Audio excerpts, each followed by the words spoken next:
Bem-vindos a mais uma edição do programa Moeda ao Ar. Connosco temos os convidados habituais, Rui Calafate, António Pinho Cardão e Rui Rangel. Abrimos o programa a falar sobre as contas dos primeiros 9 meses relativas a Benfica, Futebol Clube do Porto e Sporting. António Pinho Cardão, Futebol Clube do Porto apresentou prejuízo tal como Benfica e Sporting. O do Futebol Clube do Porto atinge maior dimensão, são 37,9 milhões de euros. No caso do Benfica, 9,4. No caso do Sporting, 17,1. Pergunto como é que olha, não só para aquilo que são as contas do Futebol Clube do Porto, obviamente, mas também como olha para as contas das outras duas SAD. Como é que eu olho? Olho com um pouco de desconfiança e até alguma tristeza pelo modo como as coisas vão de facto acontecendo. De facto, 38 milhões de euros de prejuízo acumulado em 9 meses é muito, em qualquer empresa e até em qualquer país, portanto, e em Portugal, enfim, muito mais. Certo. Assim como os 17 milhões do Sporting e os 9 milhões do Benfica. Mas isto tem sido um contínuo, não tem sido, digamos, não é, se fosse um facto excepcional, se ocorresse uma vez, as coisas, enfim, portanto, podiam ser mais toleradas. Acontece que isso não tem sido assim, porque se nós olharmos bem para os balanços, os capitais próprios do Benfica e do Sporting são negativos, o que significa que ao longo dos tempos, de uma forma sistemática, os capitais próprios têm sido comidos através dos prejuízos que têm tido. Mas não é sempre assim, tem havido oscilações, não têm sido constantemente negativos, têm sido muitas vezes negativos, mas nem na sempre. prática o que acontece é que chega-se ao termo de cada ano e normalmente, portanto, os resultados, digamos, os capitais próprios vêm negativos. No caso do Sporting com 10,1 milhões, do Benfica com 8,1 milhões negativos, certo. E apesar de tudo o Porto tem uma situação líquida, tem capitais próprios, tem um ativo superior ao passivo em cerca de 46 milhões de euros. Bom, isto é tanto mais relevante quanto de prejuízos acumulados, portanto, acumulação de prejuízos ao longo, portanto, do período em que existem SADs. O Sporting já vai nos 200 milhões de euros. O Benfica nos 114 milhões de euros e o Porto nos 89 milhões de euros. Portanto, digamos que, enfim, portanto,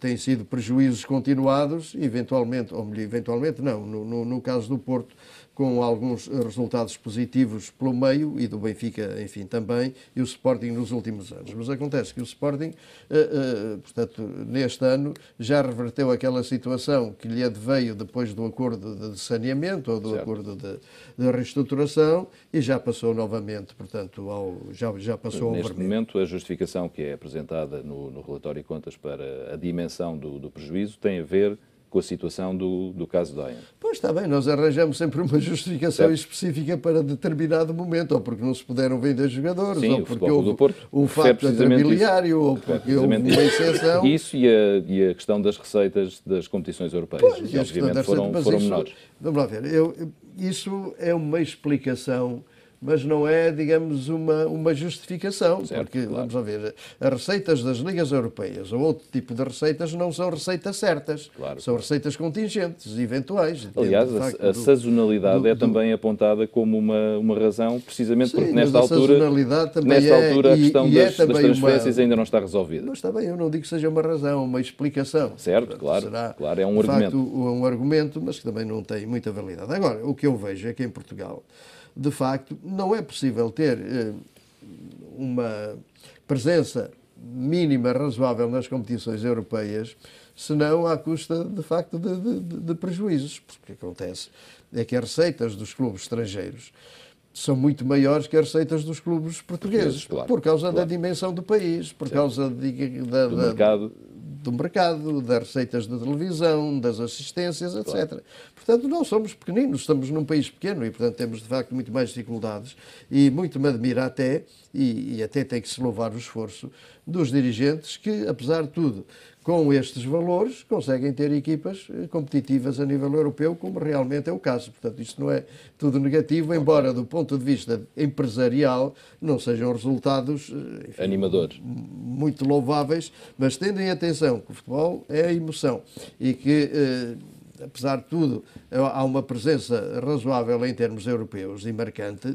Enfim, isto de alguma forma é explicável e significa, apesar de tudo, que há boa gestão dos clubes portugueses e da SADs, isso não tem dúvida absolutamente nenhuma. Haveria outros aspectos ainda a referir, mas se tiver tempo podemos voltar. Muito bem, eu coloco a mesma questão aos nossos dois outros convidados. Rui Calafate, preocupa-o esta situação de 17,1 milhões, embora com o argumento de que foi necessário fazer um aprovisionamento por causa da questão Doyen, isto deixa-o com algumas nuvens negras no horizonte ou nem por isso? É assim, isto são 9 meses, portanto, este foi um parto difícil para todos, não é? E, portanto, todos apresentaram prejuízos. Efetivamente, o Sporting, se não fosse o aprovisionamento que fez com a Doyen, teria um prejuízo também, continuaria a ter prejuízo, mas 2,7 milhões. Certo.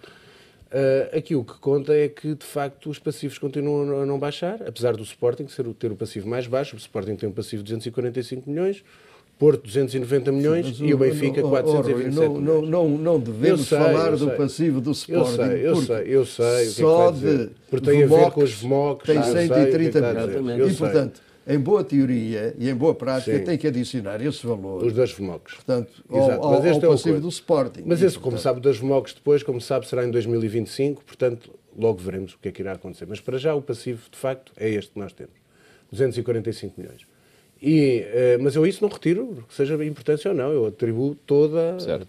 Porquê? Porque com VMOCs assim o Porto não tinha passivo. Nós infelizmente, está bem, mas façam-nas. Mas agora façam-nas. Façam-nas não. Agora o que eu lhe estou a dizer é o seguinte, eu acho que é complicado neste momento.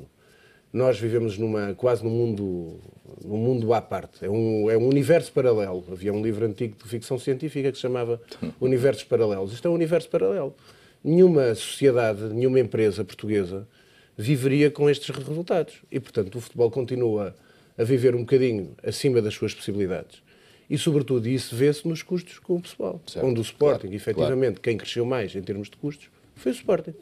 Claro que a motivação tal, a argumentação, e verdadeira, portanto não é mentirosa, é uma argumentação verdadeira, é que de facto o Sporting este ano investiu, e nós vimos que investiu.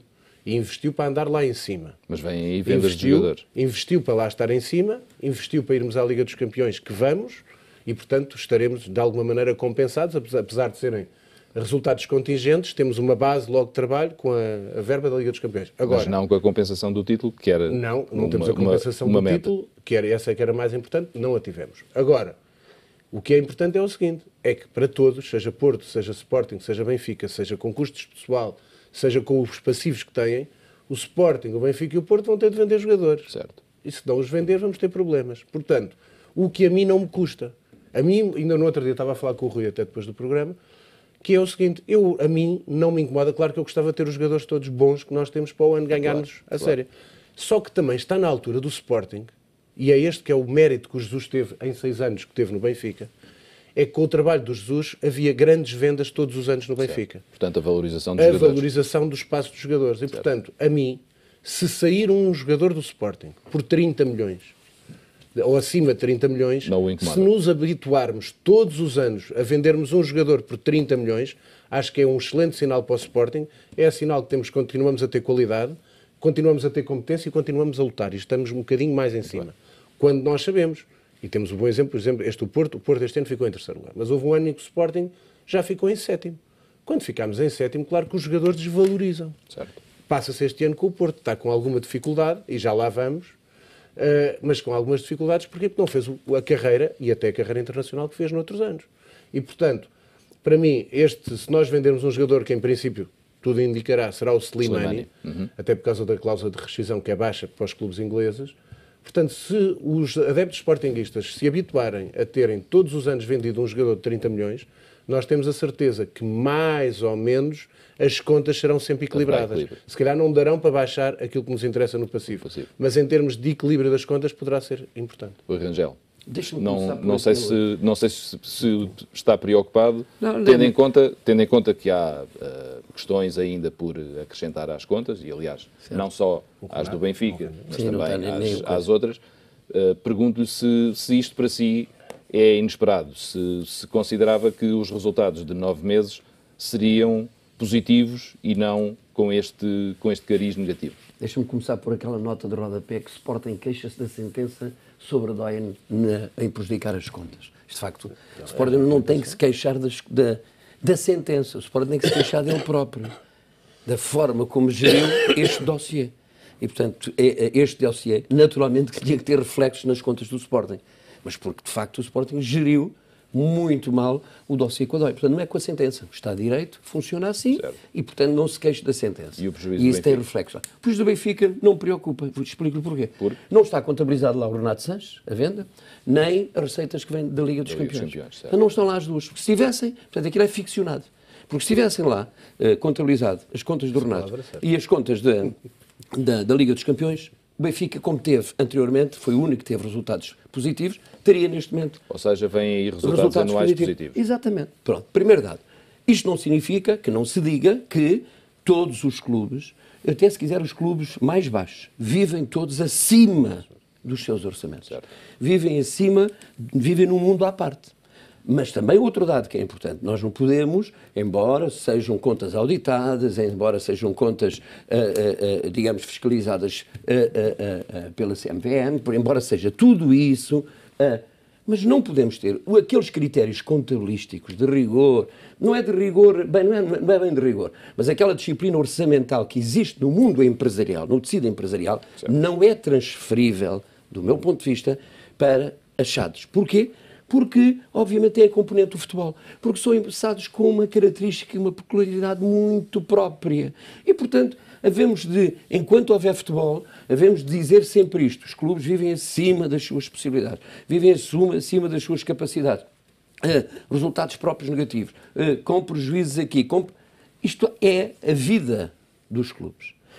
O que é fundamental dizer, penso que em nenhum deles, designadamente os três grandes, se perdeu o desnorte. Portanto, está, digamos, numa lógica de irresponsabilidade total e de desnorte, ou seja, incontrolável o mundo e o movimento, quer orçamental, quer das contas. E, portanto, isto não acontece. E, portanto, há aí, de facto, um grande mérito, corrobora aquilo que o António disse, dos próprios dirigentes, com o esforço que fazem, não é? No sentido de, atendendo a que têm que ter equipas competitivas, atendendo a que têm que estar nos grandes patamares das competições europeias, esta entrada e saída de jogadores, evidentemente, que muitas vezes baralha, digamos, as próprias contas e tem reflexos, de facto, nas próprias contas. Porque, graças a Deus que o Benfica já habituou os benfiquistas e os seus sócios e os seus simpatizantes a ter receitas e vendas de jogadores. Isto para o Sporting vai ser uma novidade, mas para o Benfica não. Já é uma tradição. Vender jogadores a 30 mil, a 35. Portanto, isto é normal já na vida cotidiana do Benfica. E, portanto, não me preocupa, porque as contas têm o prejuízo que têm, mas não está refletido a venda do Renato, não está refletida a receita que vem da Liga dos Campeões e, portanto, se é isso depois acrescer-se as novas receitas que vêm, digamos, com os operadores, os acordos que foram feitos e etc., portanto, não me preocupa. Porquê? Porque há neste momento uma orientação, há neste momento uma disciplina. Agora, tudo isto deriva dos jogadores e não jogadores, porque se os clubes vendessem as suas mais-valias, que são neste caso os jogadores, os resultados eram todos zero. Muito bem. Tudo positivo. Volto ao António Pinho Cardão, não para continuarmos nas contas, mas porque esta semana o facto relevante, ou se calhar outro facto relevante, no caso do Futebol Clube do Porto, é a apresentação do Nuno Espírito Santo como novo treinador. Mas se me dá licença, só voltar, portanto, num pequeno apontamento às contas. E, por exemplo, nas contas do Sporting, os encargos, e dos outros, os encargos financeiros, por via dos empréstimos que a SADs têm, no Benfica foram 16,3 milhões de euros. No Porto, 14 milhões. E no Sporting, 3,2 milhões. Se nós aplicássemos a taxa implícita, portanto, dos juros que o Sporting paga ao Porto e ao Benfica, claro. O Benfica, em vez dos 16,3, pagaria 7,5. Claro. Portanto, ficava menos de metade. Claro. E o Porto, em vez dos 14, pagava 3,7. Aproveitou um terreno fácil. Está a falar de concorrência desleal, é isso? Portanto, não, foi o mérito negocial do Sporting, aproveitou. Tem que se ter atenção, de facto. É óbvio. Se o Sporting não tivesse negociado bem, olha, estava a pagar tanto como o Porto. E quer o Porto, quer o Benfica, deviam lutar por isso, por essas taxas. As contas são umas contas de algum modo de favor. É evidente que isso o António está a dizer, eu agradeço também viram o o seu interesse pessoal, porque senão perdiam. António, o que está a dizer, eu apenas, como sabe, com o cavalheirismo, agradeço o elogio que está a fazer ao Sporting, mas isso é mérito do Sporting. Agora, o Pinto da Costa, em vez de perder tempo lá com as maldições da Fernanda Miranda e não sei o que mais, e o Benfica ou Vieira, que vão à banca e negociem as condições não, que o porque Sporting agora é impossível conseguir essas taxas. Claro, o Sporting aproveitou o terreno muito favorável, com os dirigentes que eram sportinguistas e eram banqueiros. Aproveitou bem. Vamos ouvir o António falar sobre o Nuno Espírito Santo e sobre as perspectivas que aí vêm. O Paulo diz que foi portanto, um acontecimento relevante. Bom, tão relevante que foi comunicado à CFM, como é obrigatório. Eu acho que se determinada pessoa tivesse vindo, enfim, de um outro planeta, por exemplo, de Marte, e tivesse lido os jornais esportivos de Lisboa, o que é que acontecia? Bem, suponhamos que isto é um jornal desportivo, portanto, suponhamos que esta folha de papel, há 4, e, portanto, por exemplo, num, que é o jornal A Bola, portanto, o acontecimento relevante, praticamente em 75% da página, era a vinda de um jogador, Horta, que estava no Vitória de Setúbal. Rui Horta. André Horta. Portanto, para o Benfica. Portanto, de facto, esse é que foi o acontecimento relevante. E num cantinho, na parte superior, era um cantinho, mas era um pequeno cantinho, que não tinha mais que 5% do total da página, dizia-se então que Nuno Espírito Santo era o treinador do Porto, e dizia somos Porto, ou qualquer coisa de semelhante. Portanto, não teve relevância nenhuma. E o Record é a mesma coisa. Portanto, é um assunto que não teve relevância nacional absolutamente nenhuma. E não teve relevância porque os jornais não lhe deram. Se os jornais não dão relevância a um assunto é porque não existe. Mas isso não diz o que o António pensa sobre a contratação do Nuno Espírito Santo. do Paulo a dizer que foi um acontecimento relevante, mas de facto não se deu muito conta quando estes jornais paroquiais, portanto, noticiam as coisas referentes ao Futebol Clube do Porto.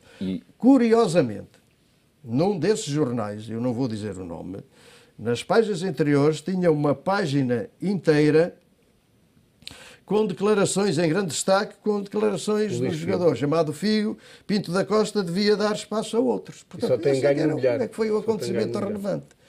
Portanto, agora, o que eu julgo é isto, é que esta visão sectária, portanto, dos jornais, vai em prejuízo dos jornais, vai em prejuízo dos trabalhadores, vai em prejuízo dos critérios jornalísticos, vai em prejuízo da credibilidade, de facto, de tudo. Por isso é que há despedimentos, ou se anunciam despedimentos em alguns jornais. É pena que assim seja, mas, de facto, este espírito sectário, paroquial, provinciano, saloio, acho que devia, portanto, de facto, ser banido a bem daquilo que é o critério jornalístico, que deve ser preservado, da independência e da isenção, portanto, da comunicação social, que é extremamente importante. E a sua opinião sobre a contratação?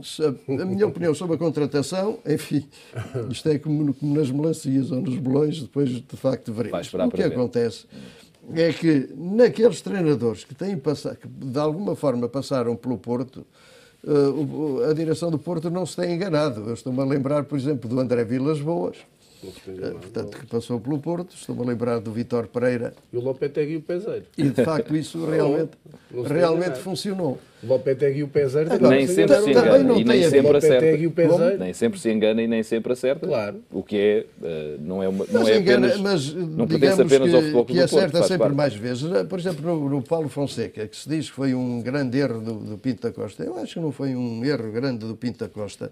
Eu acho que foi um treinador que foi demasiadamente depressa. Foi muito depressa para o Porto. Porque eu julgo que o Paulo Fonseca é um grande treinador e há de ser, de facto, um grande treinador. Vamos ver agora no Shakhtar Donetsk. Enfim, iremos, ver.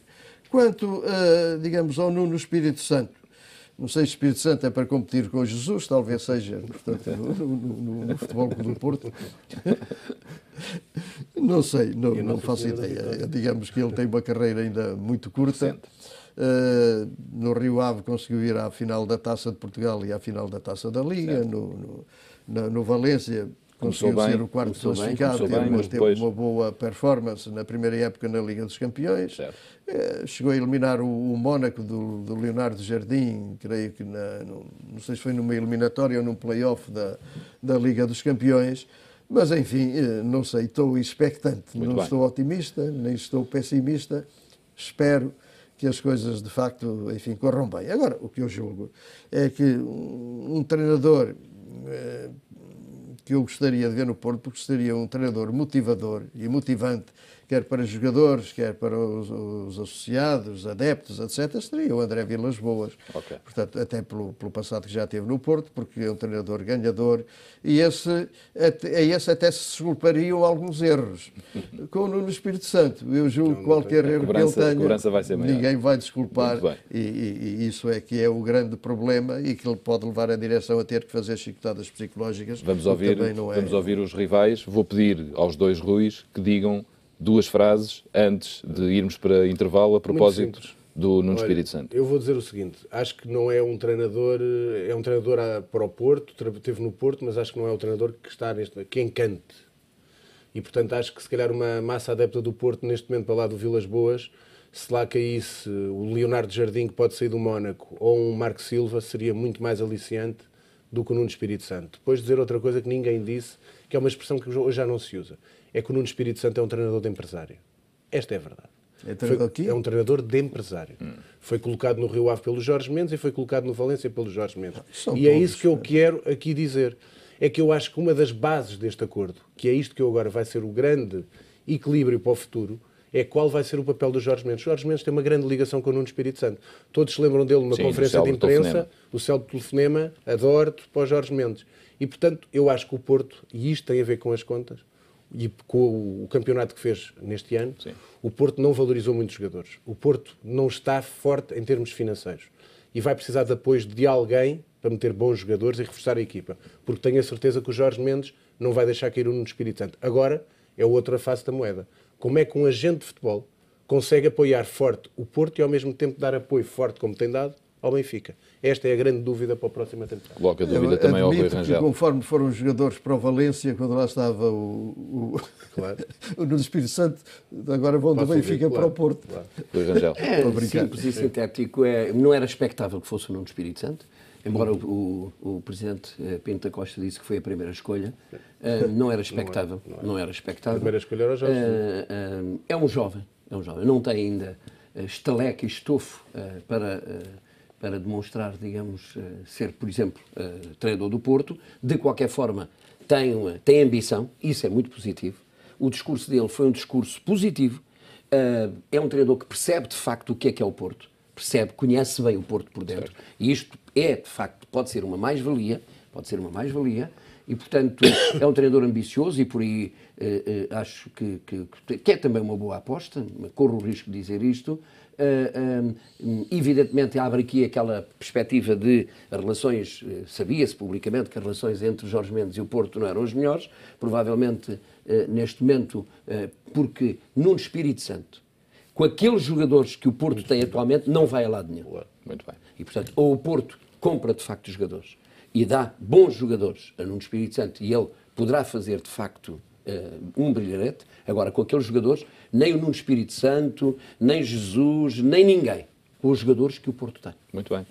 Fazemos aqui uma pausa, seguimos para intervalo, já voltamos com mais temas da atualidade desportiva. Até já.